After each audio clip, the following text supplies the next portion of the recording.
ಖಾತಾ ಆಂದೋಲನ ಶುರು ಮಾಡಬೇಕು ಅಂತ ಅಂದ್ಕೊಂಡು ಅಣ್ಣವರ ಆಶೀರ್ವಾದ ಕೇಳಿದ್ವಿ, ಬಂದಿದ್ದಾರೆ. ಈ ಖಾತಾ ಆಂದೋಲನ ಯಾಕೆ ಮಾಡ್ತಾ ಇದ್ದೀವಿ ಅಂದರೆ, ತುಂಬ ವರ್ಷಗಳಿಂದ ಎಲ್ಲ ಜನಗಳು ಕಾಯ್ತಾ ಇದ್ರು, ಅವೇರ್ನೆಸ್ ಕ್ರಿಯೇಟ್ ಮಾಡಬೇಕಿತ್ತು, ಖಾತಾ ಶುರುವಾಗಿದೆ ಅಂತ.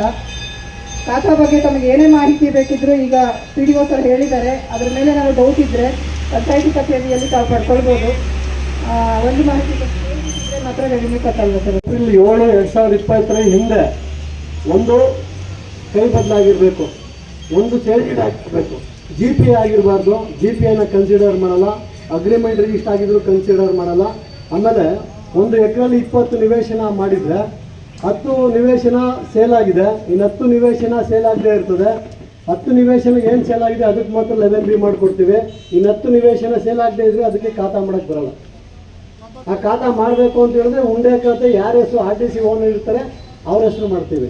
ಅದು ಮಾಡೋದಕ್ಕೂ ಸಮಸ್ಯೆ ಏನು ಅಂತ ಹೇಳಿದ್ರೆ, ಸೀರಿಯಲ್ ನಂಬರ್ 1ರಿಂದ 20 ಸೈಟ್ ಮಾಡಿದರೆ 1ರಿಂದ 10 ಸೇಲ್ ಮಾಡಿರಲ್ಲ ಅವರು. ಸೈಟ್ ಮಾಡಿರ್ತಾರೆ, ನಿವೇಶನ 14 ಮಾಡಿರ್ತಾರೆ, ನಿವೇಶನ 12 ಮಾಡಿರ್ತಾರೆ. ಆ ಥರ ಜಿಗ್ಜಾಗ ಮಾಡಿರ್ತಾರೆ. ಆ ಥರ ಉಂಡೆ ಖಾತೆನೂ ಈಗ ಸದ್ಯಕ್ಕೆ ಈ ಉಳ್ಕೊಂಡಿರೋ ನಿವೇಶನಗಳಿಗೂ ಖಾತೆ ಮಾಡೋದಕ್ಕೆ ಪ್ರಾವಿಷನ್ ಕೊಟ್ಟಿಲ್ಲ. ಈಗ 10 ಸೈಟ್ ಏನು ಸೇಲ್ ಆಗಿದೆ ಅದನ್ನು ಮಾತ್ರ ಮಾಡ್ಬೋದು. P ನಂಬರ್ ಜಾಗದಲ್ಲಿರೋಂಥ ಸರ್ವೆ ನಂಬರಲ್ಲಿದ್ದರೆ ಅದಕ್ಕೆ ಮಾಡೋಕ್ಕೆ ಪ್ರಾವಿಷನ್ ಕೊಟ್ಟಿಲ್ಲ. ಈಗ P ನಂಬರಲ್ಲಿ ನಮ್ಮ ತಾತ್ಕೊಂಡಿಲಿ ಜಾಸ್ತಿ P ನಂಬರ್ ಜಾಗದಲ್ಲಿ ಮನೆಗಳು ಕಟ್ಕೊಂಡಿದ್ದಾರೆ, ತುಂಬ ಡೆವಲಪ್ಮೆಂಟ್ ಆಗಿದೆ. ಆದರೂ ಅಲ್ಲಿ ಇನ್ನೂ ಅಂಥ ನಿವೇಶನಗಳಿಗೆ ಕಟ್ಟಡಗಳಿಗೆ ಖಾತಾ ಮಾಡೋದಕ್ಕೆ ಇನ್ನೂ ಪ್ರಾವಿಷನ್ ಕೊಟ್ಟಿಲ್ಲ. ಮುಂದಿನ ದಿನದಲ್ಲಿ ಅದಕ್ಕೆ ಅನುವು ಮಾಡಿಕೊಡ್ತಾರೆ. ಆ ಪ್ರಾಪರ್ಟಿ ರಿಜಿಸ್ಟರ್ ಮಾಡ್ಬೋದು, ಬೇರೆಯವ್ರಿಗೆ ಪರಬಾರೆ ಮಾಡ್ಬೋದು. ಆ ಟ್ಯಾಕ್ಸ್ ಮಾತ್ರ ಡಬಲ್ ಆಗಿರ್ತದೆ ಒಂದು ಬಾರಿಗೆ.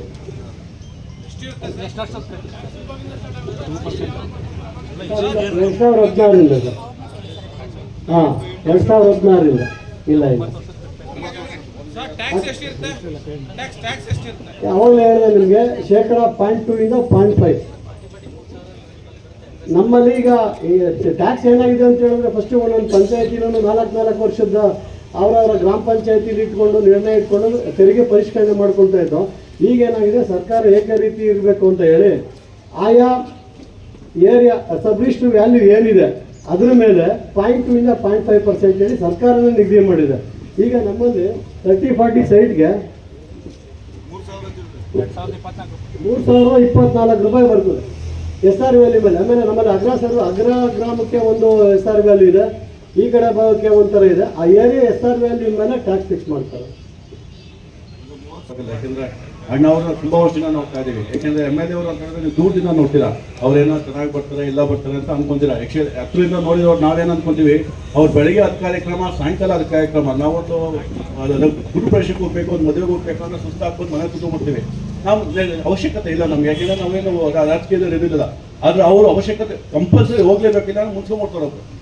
ಅವ್ರು ಒಂದು ಕಾರ್ಯಕ್ರಮಕ್ಕೆ ಹೋಗ್ಲೇನೆ ಇನ್ನೊಬ್ರು ಮುನ್ಸ್ಕೊಂತಾರೆ. ಅವ್ರ ಕಷ್ಟ ಯಾರಿಗೂ ಬೇಡ, ತುಪ್ಪಿ ವೆರಿಫೈ. ಯಾಕೆ ಅಂತ ಹೇಳಿದ್ರೆ ಮೈಕೈ ನೋವು ಇರಲಿ, ಕಾಲು ನೋವು ಇರಲಿ, ಏನೇ ಇರಲಿ ಹೋಗ್ಲೇಬೇಕು ಅವರು. ಯಾಕೆಂದ್ರೆ ಅಷ್ಟು ಶ್ರಮ ಜನಸೇವೆಗೋಸ್ಕರ ಬಂದ್ರೆ ಅವ್ರದ್ದೊಂದು ದೊಡ್ಡ ಚಪ್ಪಾಳೆ. ಯಾಕೆಂದ್ರೆ ಯಾರೇ ರಾಜಕೀಯ ವ್ಯಕ್ತಿ ಆಗಿದ್ರು, ಪ್ರತಿನಿಧಿ ಆಗಿದ್ರೆ ಅವ್ರು ಗೌರವ ಕೊಡಲೇಬೇಕು. ಸೊ ಅದರಲ್ಲಿ ಇವರಂತೂ ಕೆಲಸಗಾರ. ಯಾಕಂದ್ರೆ ನಾನು ಯಾರೇ ಪಕ್ಷ ಆಗಿದ್ರೆ ಯಾವುದೇ ಇದು ಮಾಡೋದು, ಯಾಕೆಂದ್ರೆ ಊರು ಗ್ರಾಮಸ್ಥರನ್ನ ಕೇಳ್ತಾ ಇರ್ತೀನಲ್ಲ. ಸೊ ಇವರಷ್ಟು ಕೆಲಸ ಮಾಡುವಂಥವ್ರು ಟು ಬಿ ವೆರಿಫೈ, ನಿಮ್ಮ ಪುಣ್ಯ. ಸೊ ನಿಮ್ಮ ಬೆಂಬಲ ಸದಾ ಇವ್ರಿಗಿರಲಿ. ಅದೇ ರೀತಿ ಆಂಬುಲೆನ್ಸ್ ಗ್ರಾಮಸ್ಥರೆಲ್ಲ ಏನು ನಂಗೆ ಒಂದು ಖುಷಿ ಏನಾಯ್ತು ಅಂತ ಹೇಳಿದ್ರೆ, ಏನೋ ಒಂದು ಸಣ್ಣ ವಿಚಾರ ಆದರೆ ಇಡೀ ಊರು ಒಗ್ಗಟ್ಟಾಗಿ ನಮ್ಮ ಹತ್ರ ಬರ್ತಾರೆ. ಅಂದರೆ ಇಂಡಿವಿಜುವಲ್ ಆಗಿ ಬರೋದಿಲ್ಲ, ನಾನೇ ಹೆಸರು ಮಾಡಬೇಕು, ನಾನೇ ಹೆಸರು ತೊಗೊಬೇಕು ಅಂತ ಯಾರೂ ಇಲ್ಲ. ಇಲ್ಲಿ ಎಲ್ಲ ಊರಿನವರೆಲ್ಲ ಒಗ್ಗಟ್ಟು ಸಮೇತ ಬರ್ತಾರೆ. ಸೊ ಅದೊಂದು ಖುಷಿ ಆಯಿತು ನನಗೆ. ಮತ್ತು ಮೇಡಮ್ ಅವ್ರು ಬಂದರು, ಮಂಜಣ್ಣ ಬಂದರು ಆಂಬುಲೆನ್ಸ್ಗೋಸ್ಕರ. ಸೊ ಸೋಮಣ್ಣ ಅವರು ಒಂದು ಒಳ್ಳೆಯ ಕಾರ್ಯಕ್ರಮ ಮಾಡ್ತಾ ಇದ್ದಾರೆ, ಸೊ ಸಹಾಯ ಮಾಡಿ ಅಂತ.